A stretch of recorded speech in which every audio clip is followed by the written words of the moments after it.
Good morning, everybody. We are starting today with the Vishnu Mahapurana, Book 3, the very start of Book 3. Chapter 1.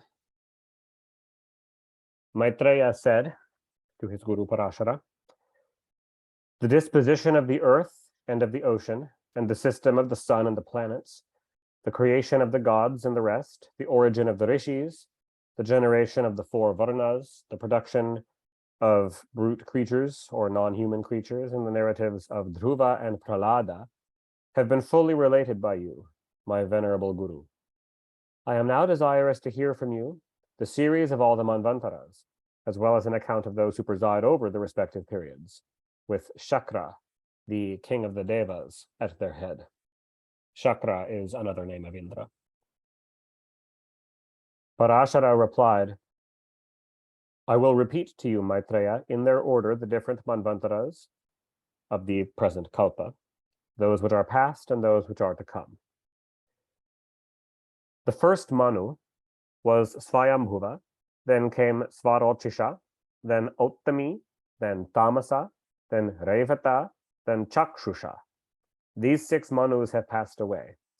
The Manu who presides over the 7th Manvantara, which is the present period, is Vaivasvata, the son of the sun, or the son of Surya.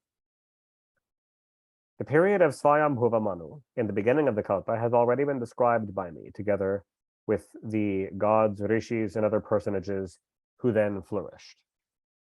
Those gods being the Yamas, the rishis being Marichi, Angiras, etc., the sons of Brahma. I will now therefore enumerate the presiding gods, rishis, and sons of the Manu in the Manvantara of Svarochisha. The deities of this period, the 2nd Manvantara, were the classes of deities called the Paravatas and the Tushitas, and the king of the gods was the mighty Vipaschit. The 7 rishis were Urja, Stambha, Prana, Dattoli, Rishabha, Nischara, and Arvarivat, and Chaitra, Kimpurusha, and others were the Manu's sons. In the 3rd period, or Manvantara of Ottami, Sushanti was the Indra, the king of the gods, the orders of the gods under Sushanti were the Sudhamas, the Satyas, the Shivas, the Pradarshanas, and the Vasavartis, each of these 5 orders consisting of 12 divinities. The 7 sons of Vasishta were the 7 rishis, and Aja, Parashu, Divya, and others were the sons of the Manu. In the period of Tamasa, the 4th Manu, the classes of gods were the Surupas, the Haris, the Satyas, and the Sudhis, each comprising 27 members. Shibi was the Indra, also designated by his performance of 100 yajnas and thus referred to as Shatakratu or Shibi Shatakratu. The 7 rishis were Jyotirdhama, Pratu, Kavya, Chaitra, Agni, Vanaka, and Pivara. The sons of Tamasa Manu, were the mighty kings Nara, Khyati, Santahaya, Janujanga, and others. In the 5th Manvantara, the Manu was Raivata, the Indra was Vibhu. The classes of gods, consisting of 14 each, were the Amitabhas, Abhutarajasas, Vaikunthas, and Sumedhasas. The 7 rishis were Hiranyaroma, Vedasri, Urdhabahu, Vedabahu, Sudhaman, Parjanya, and Mahamuni. The sons of Raivata Manu were Balabandhu, Susambhavya, Satyaka, and other valiant kings. These 4 Manus, Svarochisha, Ottami, Tamasa, and Raivata, were all descended from Priyavrata, who, in consequence of propitiating Vishnu by his devotions, obtained these rulers of the Manvantaras for his posterity. Chakshusha was the Manu of the 6th period, the 6th Manvantara, in which the Indra was Manojava, the mind-goer. The 5 classes of gods were the Adyas, Prastutas, Bhavyas, Pratugas, and the magnanimous Lekhas, 8 of each. The 7 sages were Sumedhas, Virajas, Havishmat, Uttama, Madhu, Abhinaman, and Sahishnu. The kings of the earth, the sons of Chakshushamanu, were the powerful Uru, Puru, Satadyumna, and others. The Manu of the present period is the wise lord of obsequies, the illustrious offspring of the sun. The deities are the Adityas, Vasus, and Rudras. Their sovereign is Purandara.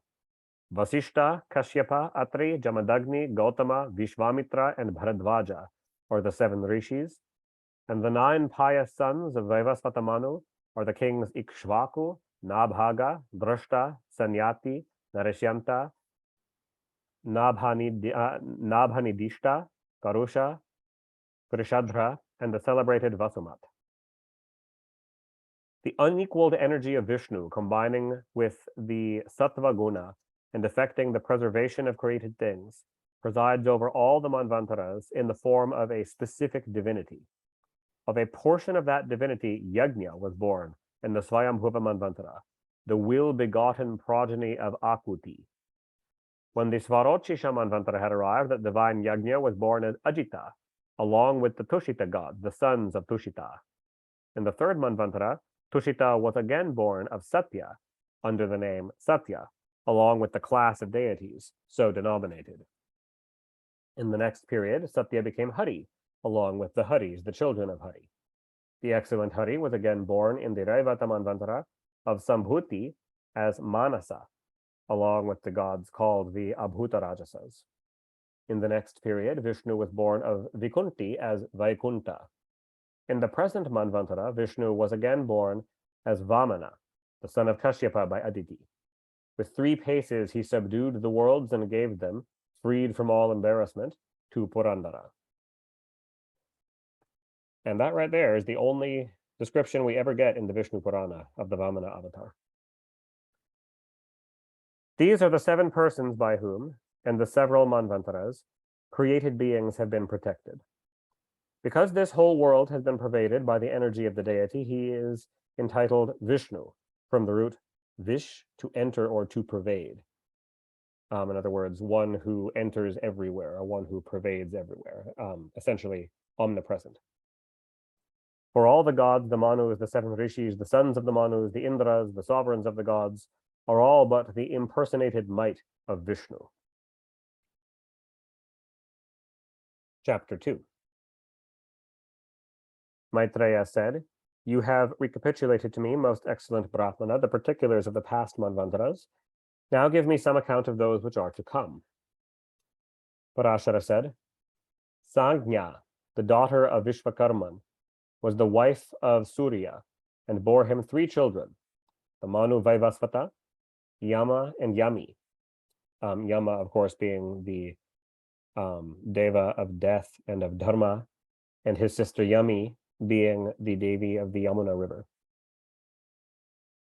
Unable to endure the fervors of her lord, Sagnya gave him Chaya as his handmaid. In other words, gave him shadow, her own shadow, as a goddess, and repaired to the forests to practice devout exercises.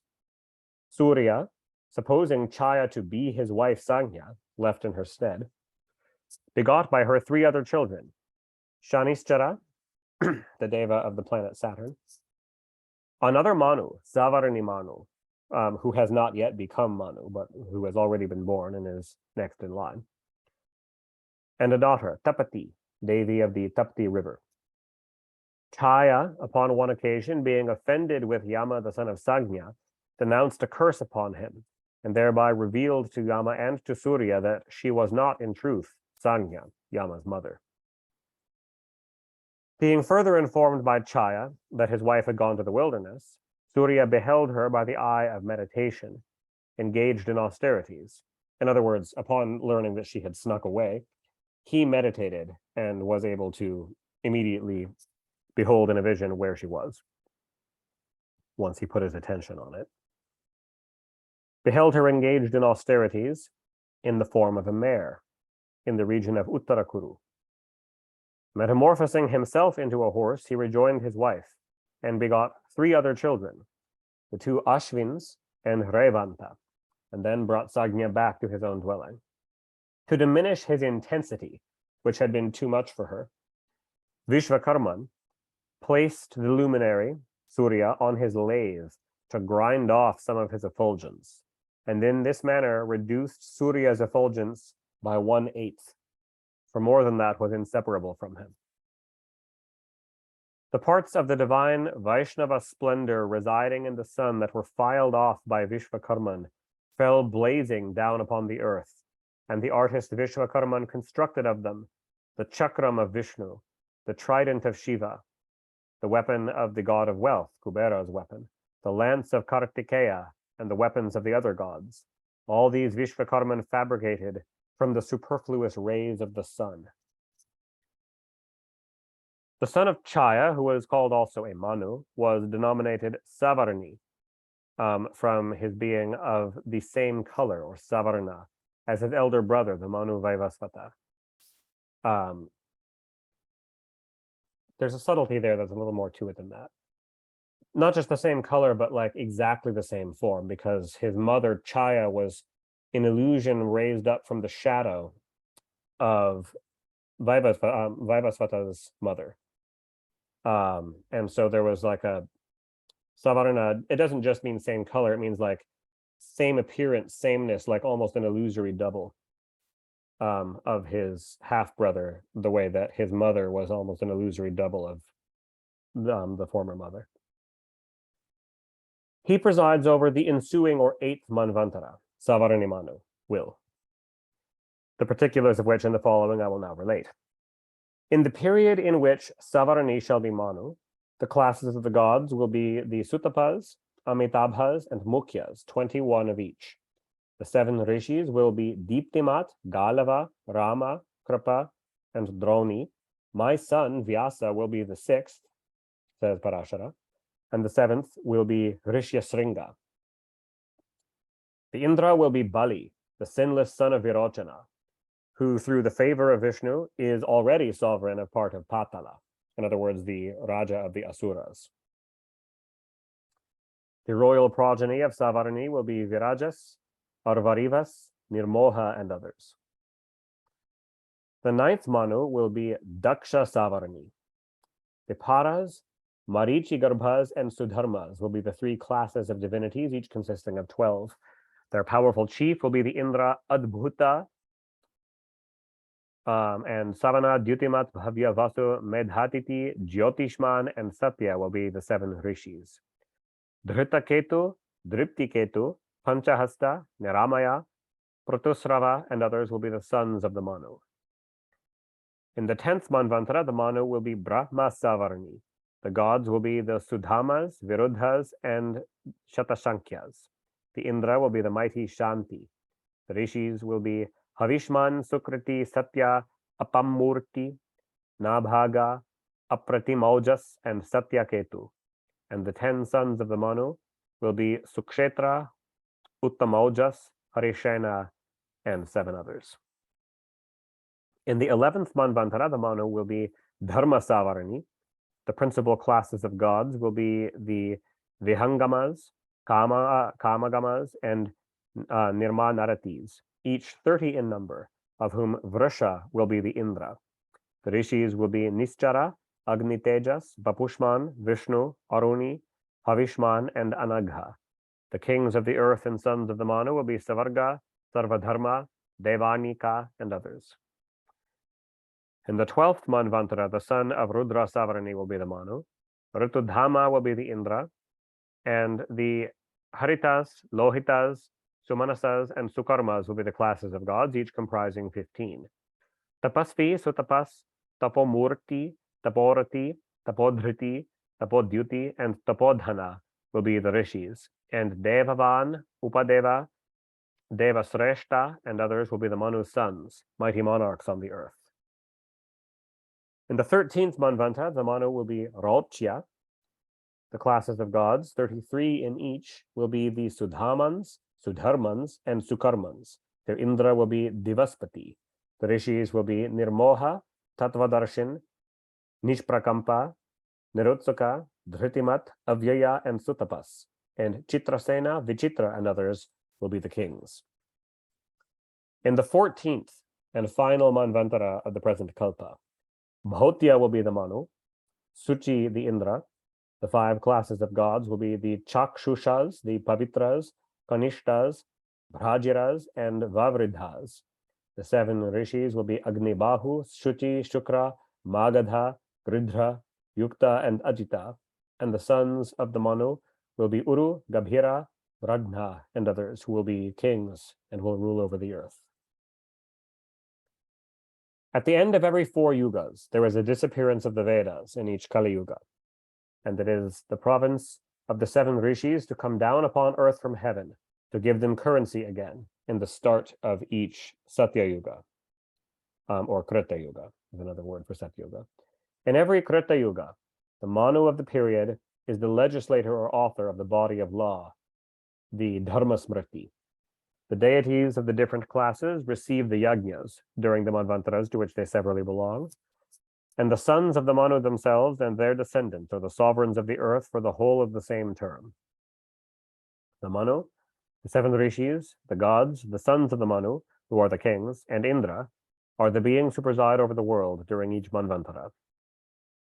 An entire kalpa, O Brahmana, is said to comprise 1,000 yugas, or 14 manvantaras, and that is succeeded by a night of similar duration, during which he who wears the form of Brahma, Janardana, the substance of all things, the Lord of all and creator of all, involved in his own illusions and having swallowed up the 3 worlds, sleeps upon the serpent Shesha amidst the ocean.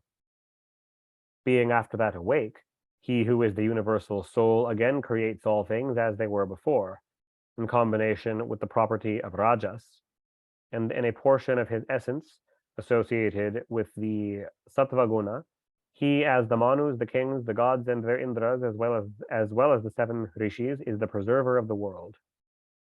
In what manner Vishnu, who is characterized by the attribute of providence during the 4 yugas, effected their preservation, I will next, O Maitreya, explain. In the Krita Yuga, also known as Satyuga, Vishnu, in the form of Kapila and other inspired teachers, assiduous for the benefit of all creatures, imparts to creatures true wisdom. In the Treta Yuga, he restrains the wicked, since wickedness begins to arise, in the form of a universal monarch, and protects the 3 worlds. In the Dvapara Yuga, in the person of Veda Vyasa, he divides the one Veda into 4 and distributes it into innumerable branches. And at the end of the Kali, or 4th Yuga, he appears as Kalki and reestablishes the iniquitous in the paths of rectitude.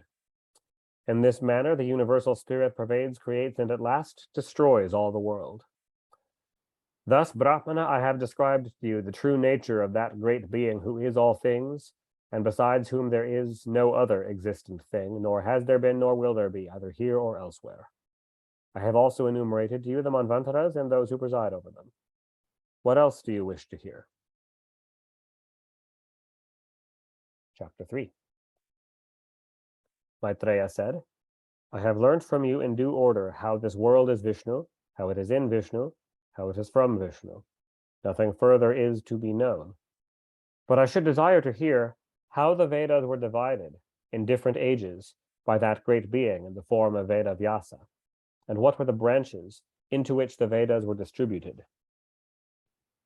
Parashara said, the branches of the great tree of the Vedas are so numerous, Maitreya, that it is impossible to describe them at length. I will give you a summary account of them. In every Dvapara Yuga, Vishnu, in the person of Vyasa, in order to promote the good of mankind, divides the Veda, which is properly but one, into many portions. Observing the limited perseverance, energy, and application of mortals, he makes the Vedas 4-fold to adapt it to their capacities. What that means is, in Satyuga, Treta Yuga, and earlier in the Dwapara Yuga, Brahmins, whose dharma is to learn and master and pass on the Vedas, are able to learn the entire Veda. That in those yugas, one Brahmana is able to perfectly memorize the entirety of the Vedas. as human mental capacity and lifespan decreases in the Dvapara Yuga, it becomes impossible for the vast majority of Brahmins to do that. It's just too much to memorize.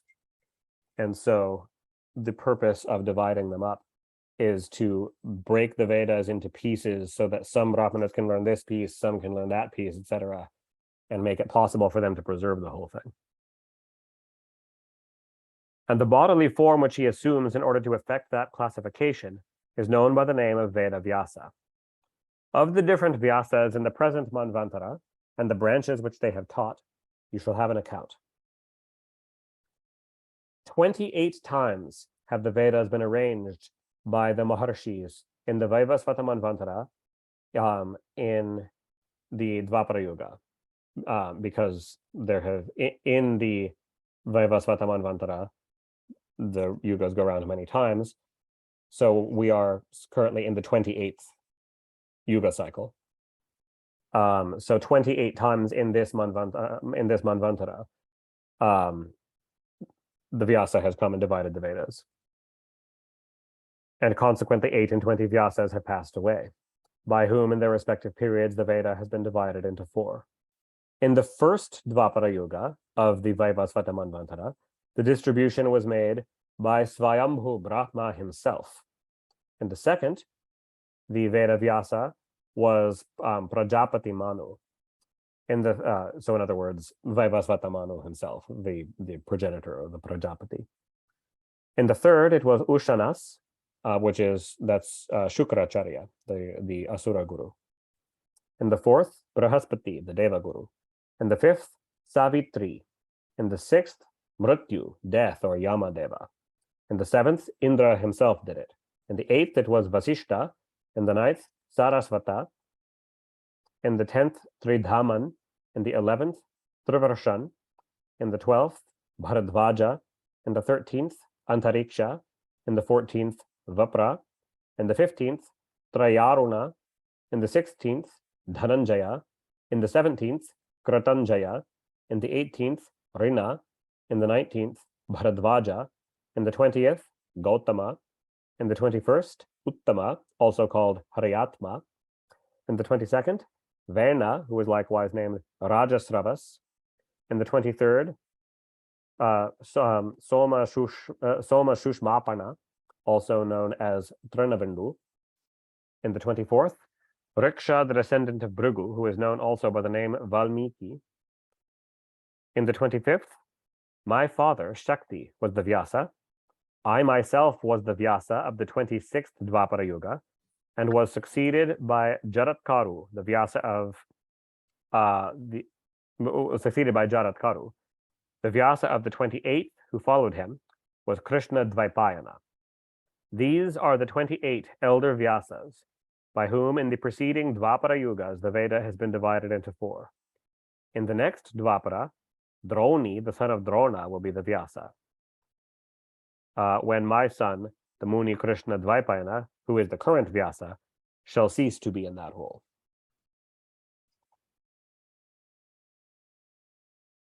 The syllable Om is defined to be the eternal monosyllabic Brahman. The word Brahma is derived from the root Vriha, to increase, because it is infinite spirit and because it is the cause by which the Vedas and all things are developed. Glory to Brahman, who is addressed by that mystic word, associated eternally with the triple universe, and who is one with the 4 Vedas. Glory to Brahman, who alike in the destruction and renovation of the world is called the great and mysterious cause of the intellectual principle, Mahat, who is without limit in time or space and exempt from diminution or decay, in whom originates Maya, or worldly illusion, and in whom resides the end of the soul, the final fruiting or liberation through the gunas of sattva and rajas. He is the refuge of those who are versed in the Sankhya philosophy, of those who have acquired control over their thoughts and passions.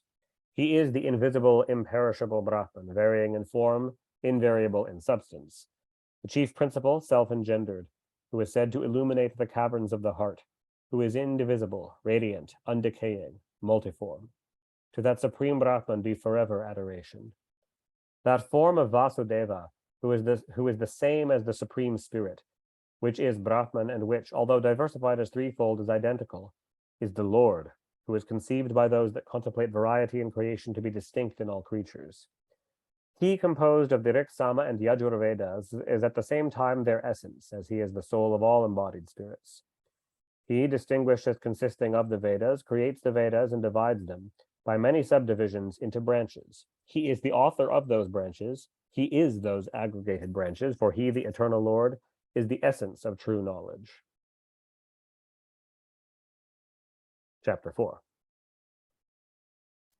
Parashara said, the original Veda in 4 parts consisted of 100,000 shlokas, and from it, yajna of 10 kinds, the accomplisher of all desires, proceeded. The 10 kinds are listed in the Grihya Sutras of the Samaveda. So there's Agnihotra, burnt offerings, the libations of ghee into the sacred fire. Darsha Purnamasa, which are the yajnas at the new moon and the full moon. Chaturmasya, which is the yajna that occurs every 4 months. Pashu yajna or Ashvamedha, and the Soma yajna. And then each of these 5 have 2 modes. Prakrata, the natural or simple way, essentially doing the minimum requirements of it. And the Vaikrata, or modified, where it's made more complex with additional ceremonies. And so those 2 versions of doing each of those 5 are the 10 kinds of yajna that Parashara is referencing here. In the 28th Dwapara Yuga, my son Vyasa separated the 4 portions of the Veda into 4 Vedas. In the same manner as the Vedas were arranged by him as Veda Vyasa, so were they divided in former periods by all the preceding Vyasas and by myself, and the branches into which they were subdivided by him were the same into which they had been distributed in every aggregate of the 4 yugas. No, Maitreya, the Vyasa called Krishna Dvaipayana to be the deity Narayana, for who else on their earth could have composed the Mahabharata?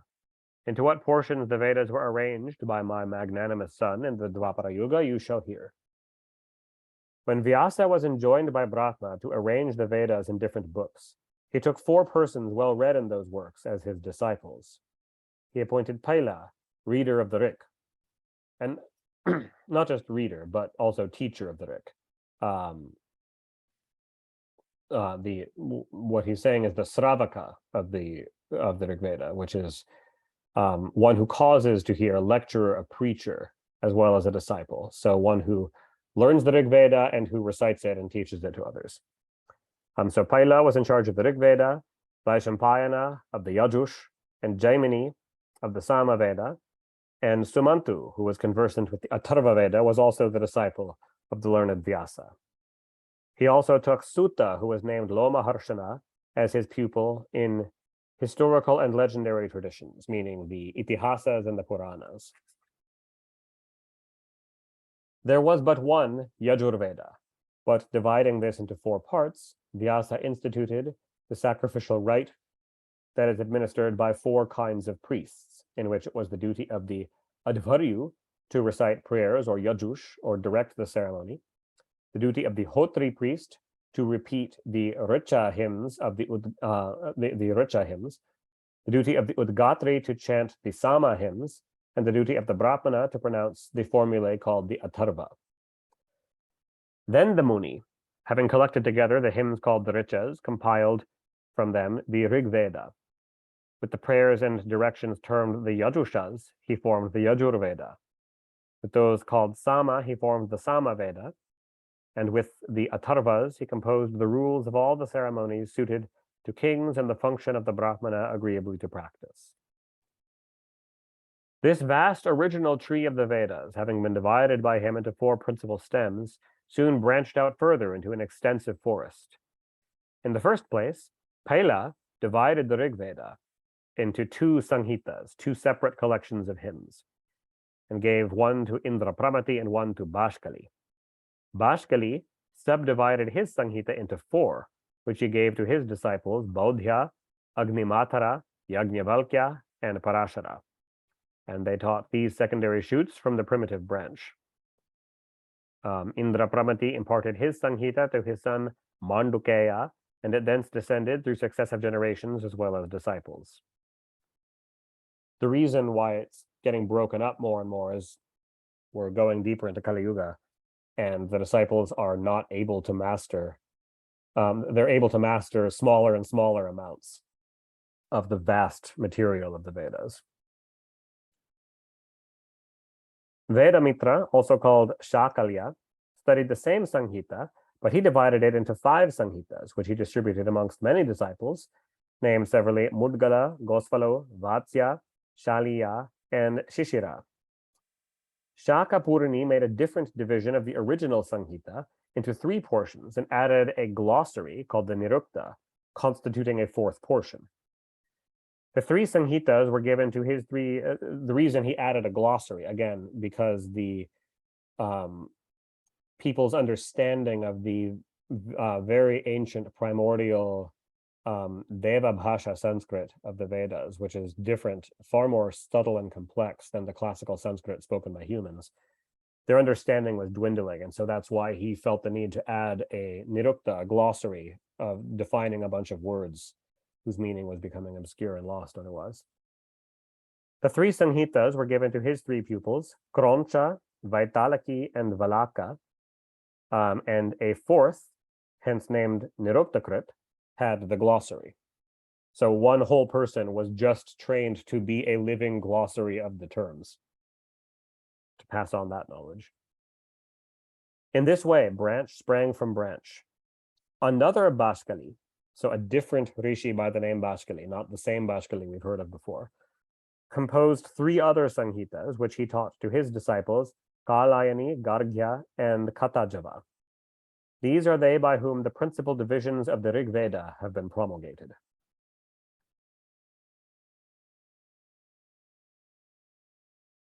Chapter 5. Parashara continued. Of the tree of the Yajurveda, there are 27 branches, which Vaishampayana, the pupil of Vyasa, compiled and taught to 27 disciples. Amongst these, Yajnavalkya, the son of Brahmarata, was distinguished for piety and obedience to his guru. It had been formerly agreed by the Munis that any one of them who at a certain time did not join an assembly held on Mount Meru should incur the guilt of killing a Brahmana within a period of 7 nights. In other words, if they were more than 7 nights late to the meeting, to the assembly. Vaishampayana alone failed to keep the appointment and consequently killed by an accidental kick with his foot the child of his sister. He then addressed his scholars and desired them to perform the penance expiatory of Brahmanacide on his behalf.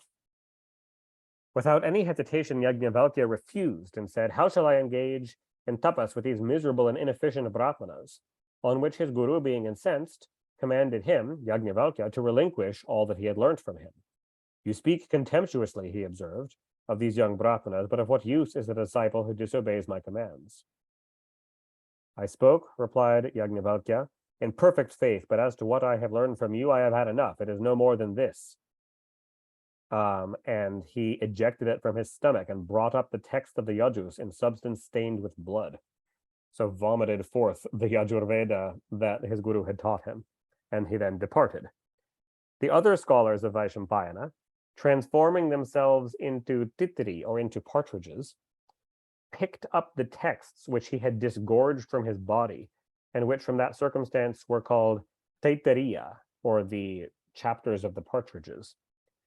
And the disciples were called the Charaka professors of the Yajus, from Charana, referring to going through or performing the expiatory rites enjoined by their master for purification from this series of events. Yajnavalkya, who was perfect in ascetic practices, and so that is what is known as the Krishna Yajurveda, or the Black Yajurveda. The Yajurveda that was the original, that original portion of the Yajurveda. Yajnavalkya, who was perfect in ascetic practices, addressed himself strenuously to the sun, to Surya, being anxious to recover possession of the texts of the Yajush. Yajnavalkya exclaimed, "Glory to the sun, who is the gate of liberation, the fountain of bright radiance, the triple source of splendor, as the Rik, the Yajur, and the Samaveda. Glory to him who, as fire and the moon, is one with the cause of the universe," or the light of the fire and the light of the moon. To the sun that is charged with radiant heat, and with the Sushumna ray by which the moon is fed with light. To him who is one with the notion of time and all its divisions of hours, minutes, and seconds. To him who is to be meditated upon as the visible form of Vishnu, as the impersonation of the mystic Om. To him who nourishes the troops of the gods, having filled the moon with his rays, who feeds the Pitris with nectar and ambrosia, and who nourishes humankind with rain, who pours down or absorbs the waters in the time of the rains of cold and of heat. Glory be to Brahma, the sun, in the form of the three seasons, he who alone is the dispeller of the darkness of this earth, of which he is the sovereign lord. To the God who is clad in the raiment of purity be adoration. Glory to the sun, until whose rising man is incapable of devout acts, and water does not purify, and touched by whose rays the world is fitted for religious rites. To him who is the center and source of purification. Glory to Savitri, to Surya, to Bhaskara, to Vivasvat, to Aditya. These are all names of the sun, names of Surya. To the firstborn of Devas or Asuras. I adore the eye of the universe, born in a golden car, whose banners scatter ambrosia. Thus eulogized by Yajnavalkya, the sun in the form of a horse appeared to him and said, "Demand what you desire." To which the sage, having prostrated himself before the Lord of Day, replied, "Give me a knowledge of those texts of the Yajush with which even my guru is unacquainted." Accordingly, the sun imparted to him the texts of the Yajush called the Ayatayama, the unstudied, which were unknown to Vaishampayana. And because these were revealed by the sun in the form of a horse, the Brahmanas who study this portion of the Yajus in the lineage of Yajnavalkya are called Vajis, or the horses. 15 branches of this school sprang from Kanva and the other pupils of Yajnavalkya. And this is what is known as the Shukla, or the white Yajurveda, as distinguished from the Krishna, or the black Yajurveda, from the prior lineage. Chapter 6. You shall now hear, Maitreya, how Jaimini, the pupil of Vyasa, divided the branches of the Samaveda. The son of Jaimini was Sumantu, and his son was Sukarman, who both studied the same Sanghita under Jaimini.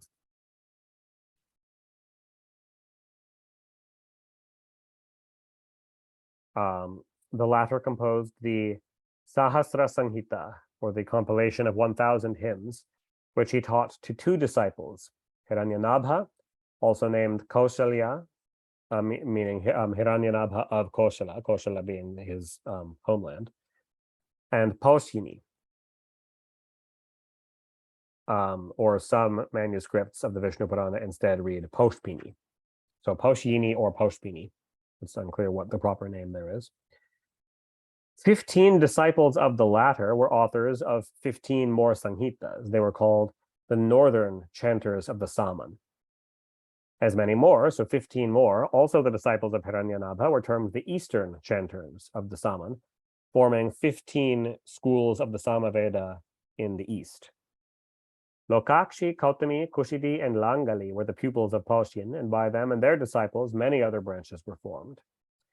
While another scholar of Hiranyanabha named Kriti taught 24 Sanghitas to 24 pupils, and by them again was the Samaveda divided into numerous branches. I will now give you an account of the Sanghitas of the Atharva Veda.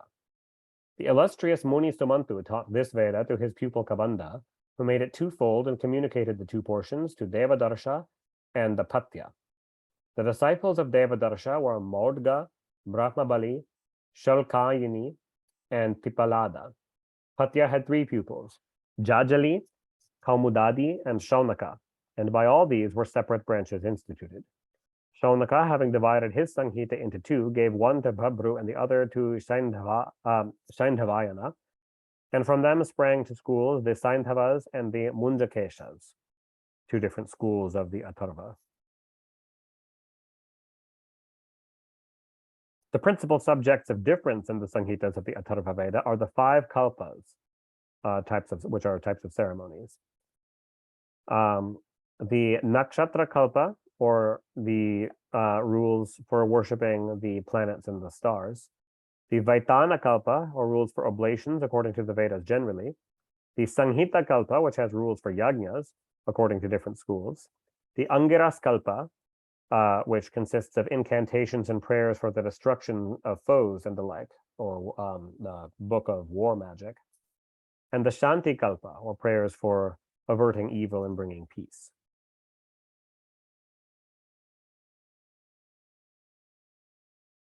Accomplished in the purpose of the Puranas, Vyasa compiled a Puranic Sanghita consisting of historical and legendary traditions, prayers and hymns, and sacred chronology. Consisting of Akhyanas, or stories, Upakhyanas, meaning minor stories, and portions devoted to particular divinities, such as the Shiva Gita, the Bhagavad Gita, and accounts of the Kalpas. He had a distinguished disciple, Sutta, also termed Roma Harshana, and to him the great Muni communicated the Puranas. Sutta had 6 disciples: Sumati, Agnivarchas, Mitrayu, Samshapayana, Akratavrana, who is also called Kashyapa, and Savarani. The last 3 composed a 4th, called Roma Harshanika, the substance of which 4 Sanghitas is collected into this Purana. The first of all the Puranas is entitled the Brahma Purana. Those who are acquainted with the Puranas enumerate 18 Mahapuranas: the Brahma Purana, Padma Purana, Vaishnava Purana, or Vishnu Purana, Shaiva Purana, or the Shiva Purana, Bhagavata Purana, Naradiya Purana, Markandeya Purana, Agneya Purana, or Agni Purana, the Bhavishyat, or the Bhavishya Purana, Brahma Vaivarta Purana, Linga Purana, Varaha Purana, Skanda Purana, Vamana Purana, Kurma Purana, Matsya Purana, Garuda Purana, and Brahmanda Purana. The creation of the world and its successive reproductions, the genealogies of the patriarchs and kings, the periods of the Manus, and the transactions of the royal dynasties are narrated in all these Puranas. This Purana, which I am repeating to you, Maitreya, is called the Vaishnava, or the Vishnu Purana, and is next in the series to the Padma. And in every part of it, in its narratives of primary and subsidiary creation, of families and of periods, the mighty Vishnu is declared and honored in this Purana. The 4 Vedas, the 6 Angas, or the subsidiary portions of the Vedas, which are Shiksha, rules for reciting the prayers, the accents, and the tones to be observed in precisely pronouncing the mantras of the Vedas. Kalpa, which is more details on the rituals of the Vedas. Vyakarana, on grammar. Nirukta, which are the glossaries. Chandas, which is study of the meter, the metrical structure of the Vedas.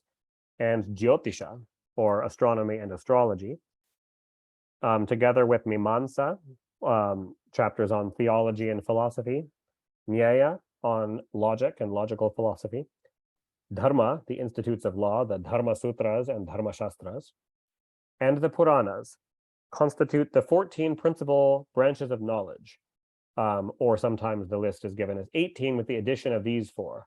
The Ayurveda, medical science as taught by Dhanvantari, Dhanurveda, the science of archery and arms or martial arts taught by Bhrigu, Gandharva Veda, or the arts of drama and music and dancing, of which the Muni Bharata was the author, and the Artha Shastram, or the science of government, as laid down first by Brihaspati in his teachings to Indra for how to rule the Devas.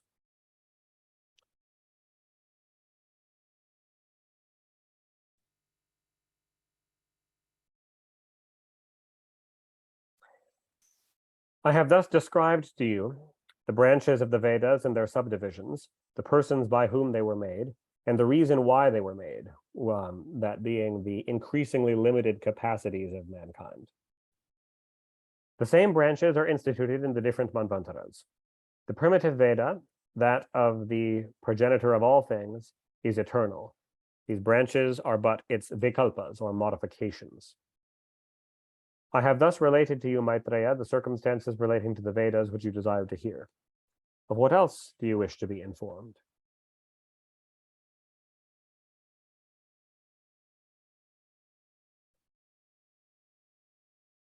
Chapter 7.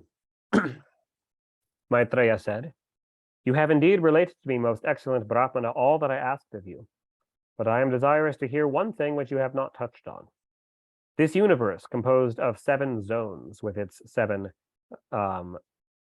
with its 7 subterranean subterrestrial regions and 7 lokas above the earth.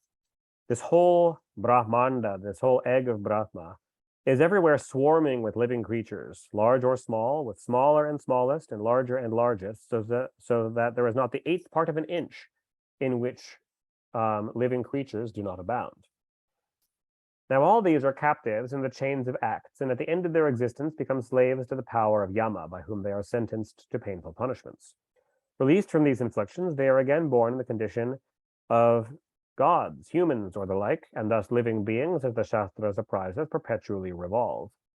Now the question I have to ask, and which you are so well able to answer, is by what acts humans may free themselves from subjection to Yama?" Parashara said, "This question, excellent Muni, was once asked by Nakula, the Pandava Nakula, of his grandfather Bhishma, and I will repeat to you the reply made by the latter. Bhishma said to Prince Nakula, 'There formerly came on a visit to me a friend of mine, a Brahmana from the Kalinga country, who told me that he had once proposed this question to a holy Muni, who retained the recollection of his former births, by whom what was and what will be was accurately told. Being importuned by me, who placed implicit faith in his words, to repeat what that pious personage had imparted to him, he at last communicated it to me, and what he related I have never met with elsewhere.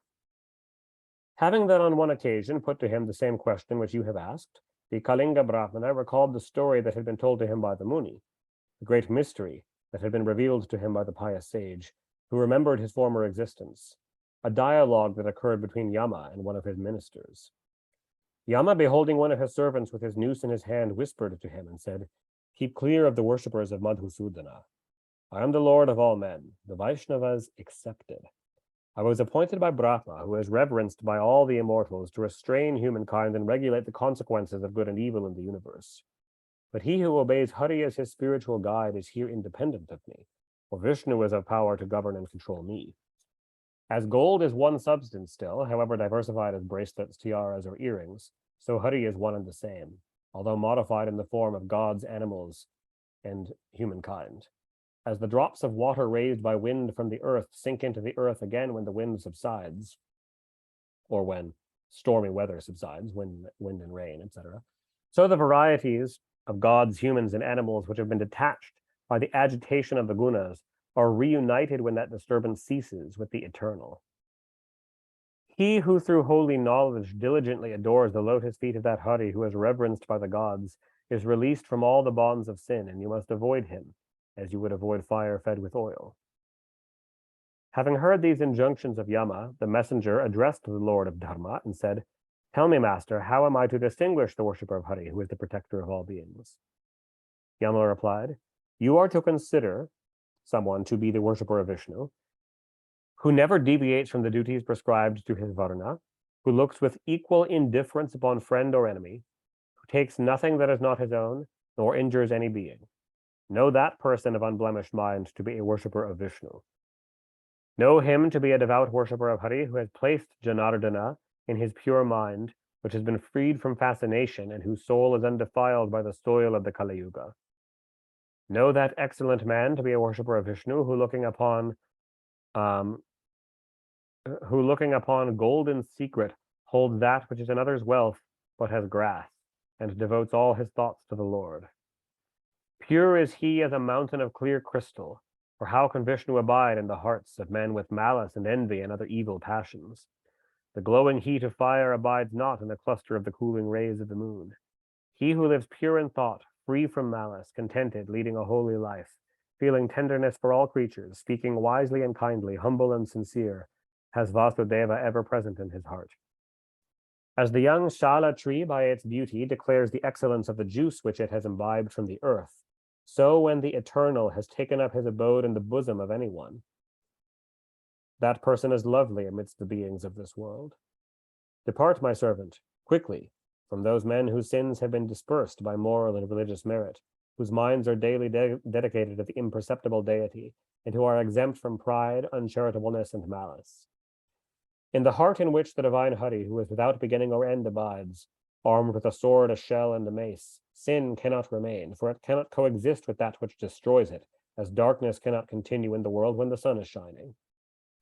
The Eternal makes not his abode in the heart of that man who covets another's wealth, who injures living creatures, who speaks harshness and untruth, who is proud of his inequity and whose mind is evil. Janardana occupies not his thoughts who envies another's prosperity, who calumniates the virtuous, who never sacrifices nor bestows gifts upon the pious, who is blinded by the tamoguna. That vile wretch is no worshipper of Vishnu, who through avarice is unkind to his nearest friends and relations, to his wife, children, parents, and dependents. The brute-like man whose thoughts are evil, who is addicted to unrighteous acts, who ever seeks the society of the wicked and suffers no day to pass without the perpetration of crime, is no worshipper of Vasudeva. Do you proceed afar off from those in whose hearts Ananta is enshrined, from him whose sanctified understanding conceives the supreme man and ruler Vasudeva as one with his votary and with all this world.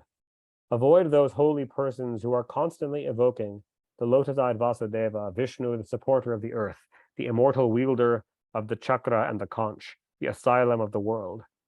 Come not into the sight of him in whose heart the imperishable soul resides, for he is defended from my power by the discus of his deity. He is designated for another world, for the heaven of Vishnu.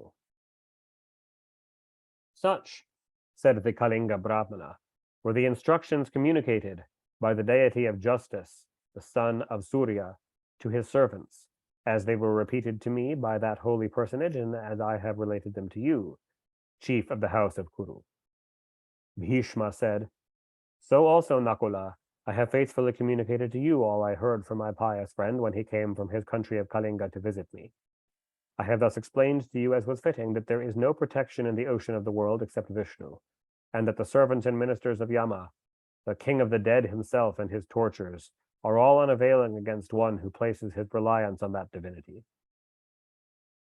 I have thus, resumed Parashara, related to you what you wished to hear and what was said by the son of Vivasvat. What else do you wish to hear?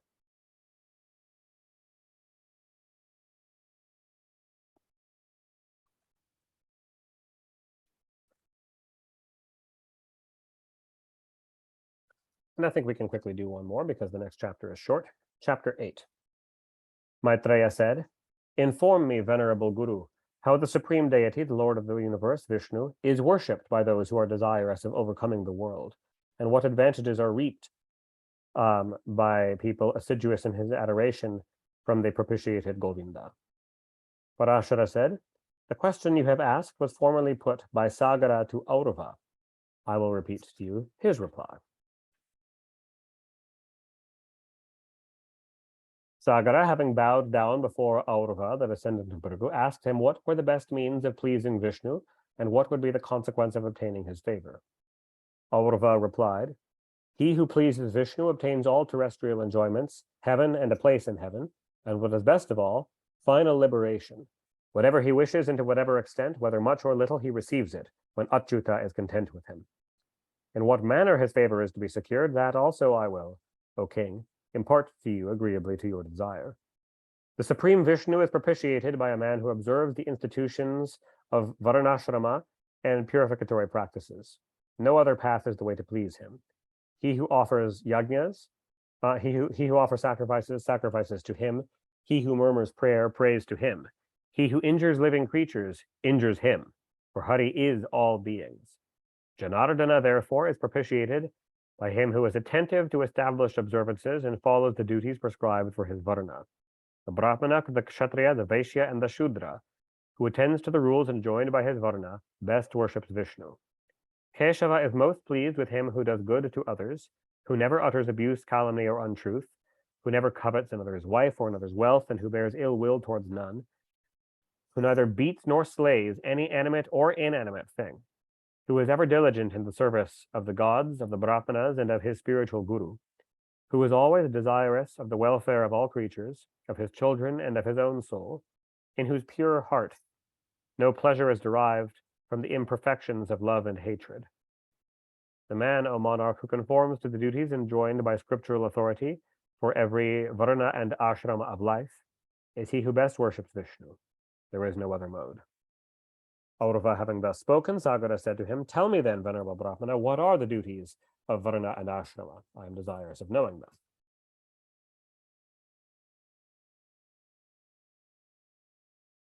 To which Aurva answered and said, Attentively listen to the duties which I shall describe as those severally of the Brahmana, the Kshatriya, the Vaishya, and the Shudra.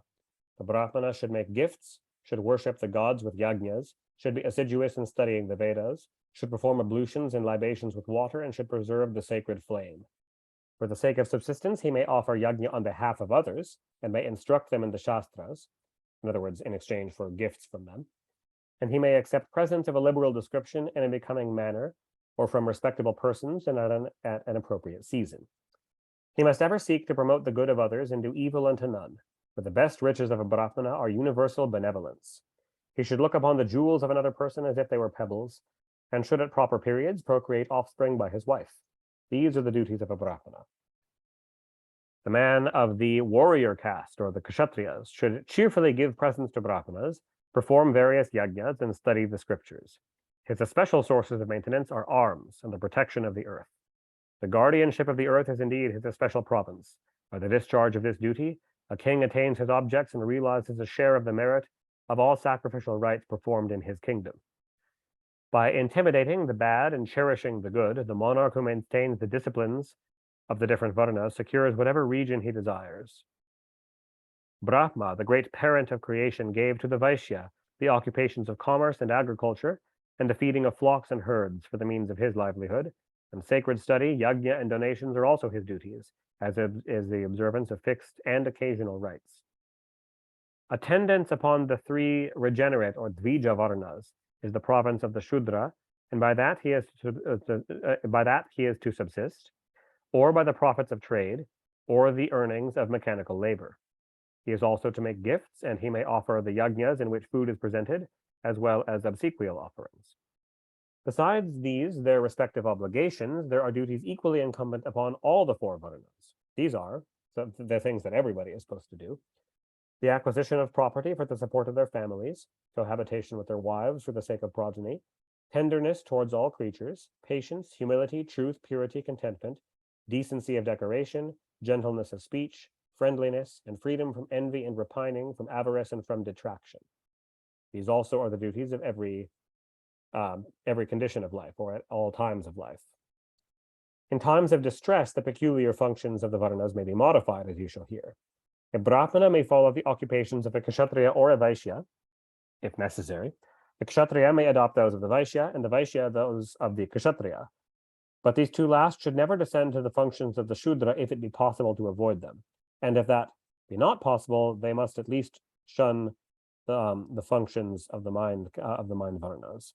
I will now, Raja, relate to you the duties of the several ashramas, or conditions of life.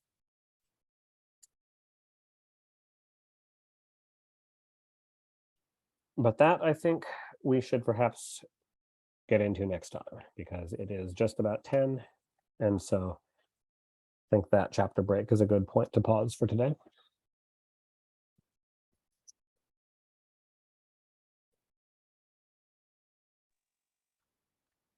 Awesome. Thanks, Devala. Yeah, thank you all very much for coming, guys. Thank you so much, as always. Yeah, it's always beautiful Right. Yep.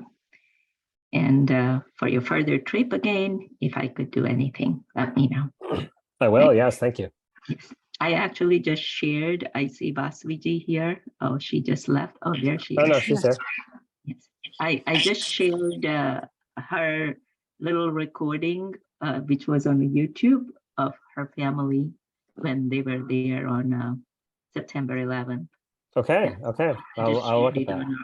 On our group. Yeah. Yeah, and then Nishaji, Dr. Ann, thank you. You're going to put that? I did. I just did. Oh, great, Yeah, yeah, great. yeah. Thank you. I'll look at it right after this. Yeah. It was very, very, very blissful visit to the Nice. ashram and Swamiji. We were so like the Ganges water was so high. Oh, it's high. Yeah, I've heard that the monsoon has was been heavy. Yeah, and then it's sometimes I think at the morning when I walk there, I can see the dust on the where the Havan Kund is. Mhm. So it like it's like over the Havan Kund, that much water. Whoa. Okay. Yeah, that is high. And yeah, because of the monsoon, I think still there is. So when water is coming from the Ganges up, it wipes up all the dust, dirt of the trees root. So it was little dirty, but the way Ganges was flowing, it's I mean, you can just only at night, after the Aarti, I stayed there for a while. And in the next day in the morning, I went around 4 o'clock in the morning because, some people is like a Brahma Muhurat. Mhm. So you're going Yeah. to, Yeah.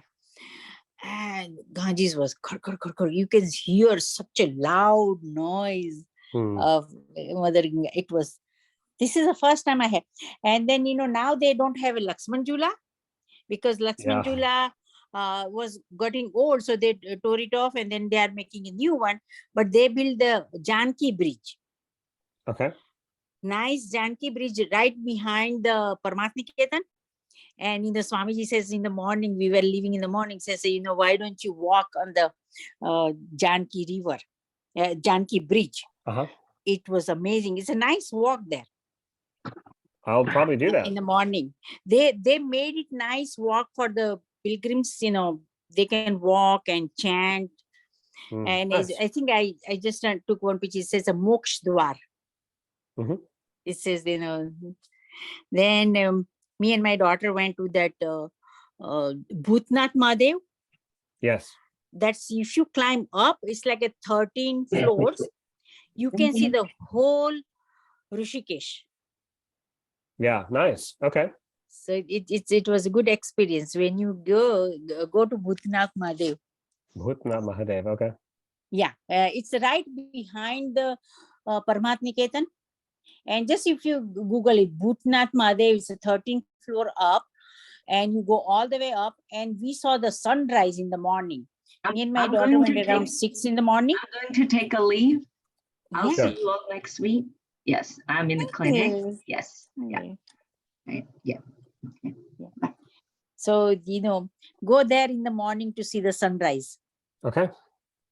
Is it? And this Janki Bridge. So it was nice. I was so happy that my son Vishnu, he's the emergency room doctor, and he got some small all deities, the idols, in the brass. It was very nice. Oh yeah. They have really good ones in Rishikesh. Some of the best I've seen. And I just, as soon as you get out of the Paramatniketan, there is one shop.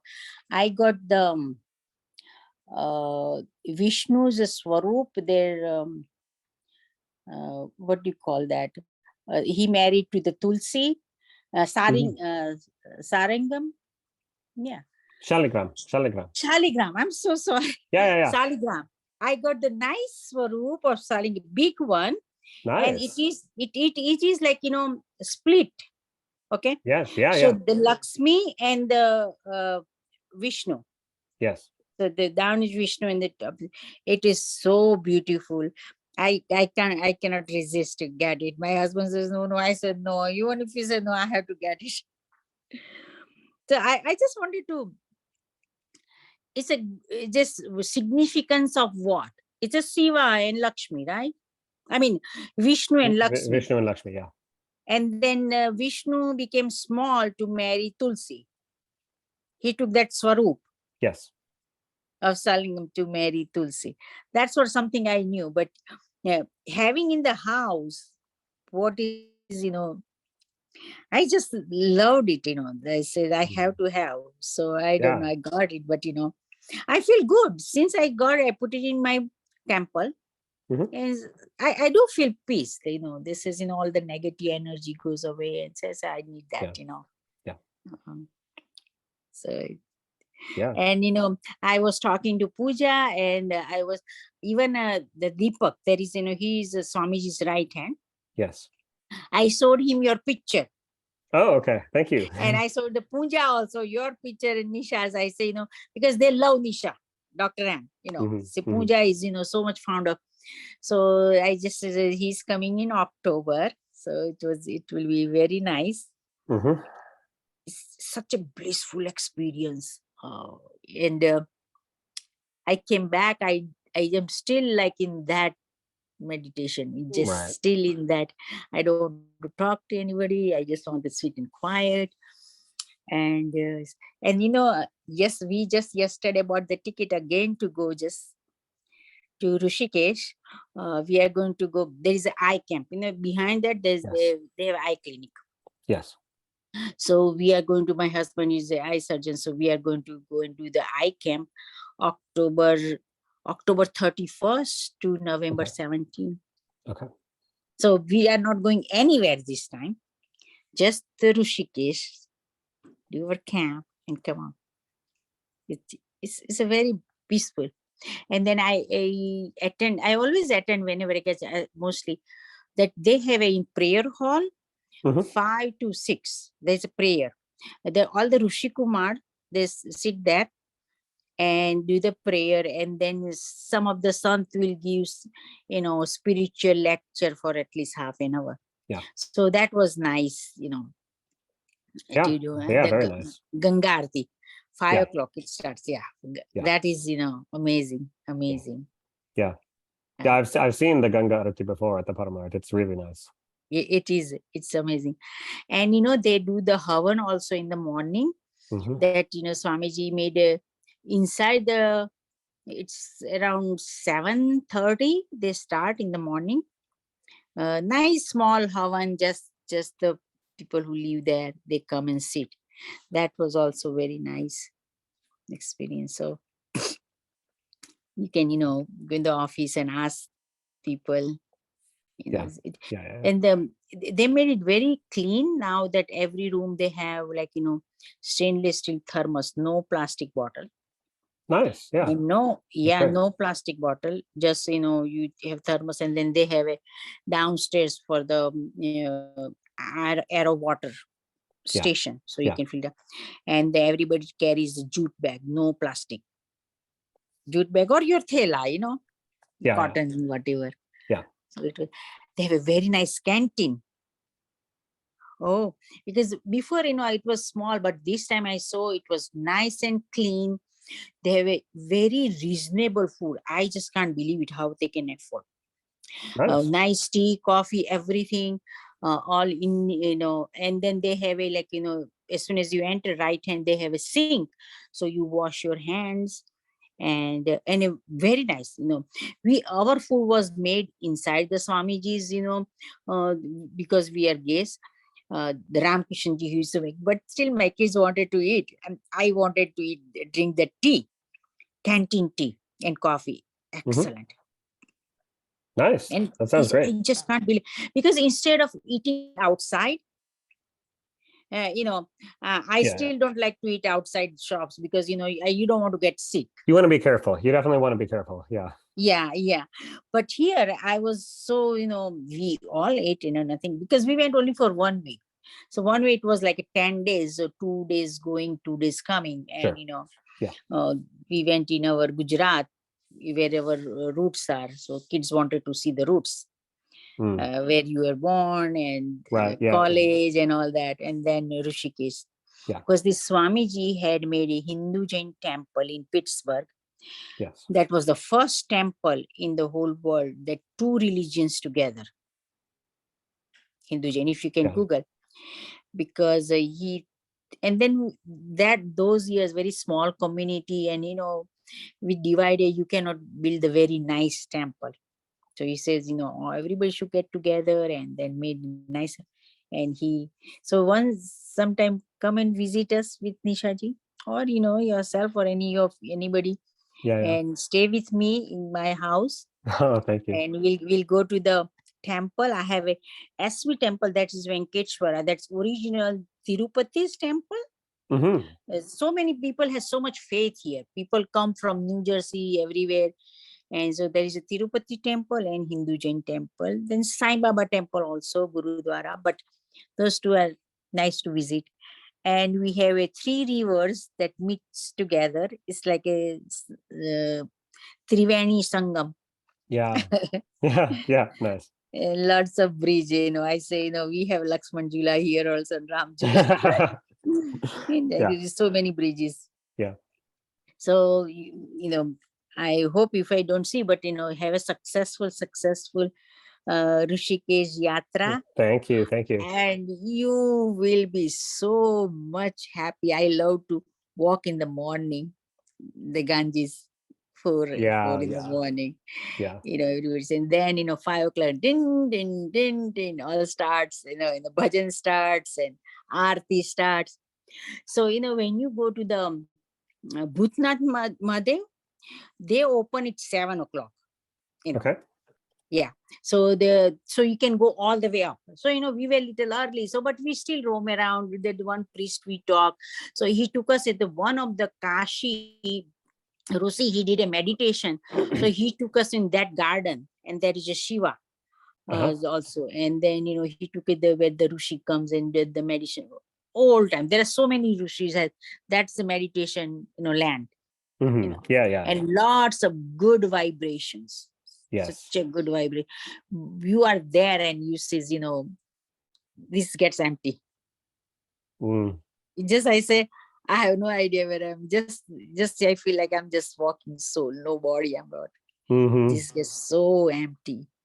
You don't feel. When you don't feel your body, it's just, so that's why, we are going back again. Yes. Yeah, so it's God's grace.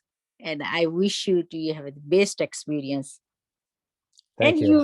You will. You are in that. You will enjoy, because you know everything. I think you know more than people who live there. I just definitely, I was telling Bhagwati ji, there's a Bhagwati ji, if you see, I was telling her, I say he reads Srimad Bhagavad, and then I think Dikshit gave, so he reads Srimad Bhagavad, then he says he knows everything. I say, yes. You have the deepest knowledge of this Hinduism, and this all the Vedas. I was listening today that even I don't know in 4 Vedas, and then the branches of all those amazing knowledge. You must be the soul of the Rishikesh. I just, that's the reason, So it's like same like Bhagwati ji. I just, she inspires me, like you inspire us. That, and I hope you can meet Bhagwati ji and Swamiji. And if you personally get a chance, see, Bhagwati ji has, after the Ganga Aarti, she has inside the Paramatmiketan Satsang Hall, and she, half an hour, she takes the questions and answers. She answers it, so she will announce in the Ganga Aarti also that, after this, who wants to come inside, and we in Satsang Hall. So you can go there, have enough time, and go there, and it's so beautiful to listen, just seeing your own eyes, such a beautiful soul. And Nice. If you get a chance, talk to her that, you, Nish, Dr. Ann, Nishaji, me, and Vasu, and she'll be very happy to know that, we are connected. Okay. Like-minded. Even if you have a chance to go to in Swamiji's Jupdi, Swamiji is after that. Whoever wants to meet Swamiji, it is very nice. You go to the office after the Ganga Aarti, go to Mhm. the office, and some people, first time, who is coming, they go in the Jupri. You can just tell in the office that I want to see darshan. We have Yeah, said, yeah, we yeah. say like that I want to do Swamiji's darshan. Yes. It is such a peaceful vibration there. Mm. And after that, you can go to satsang hall. Okay.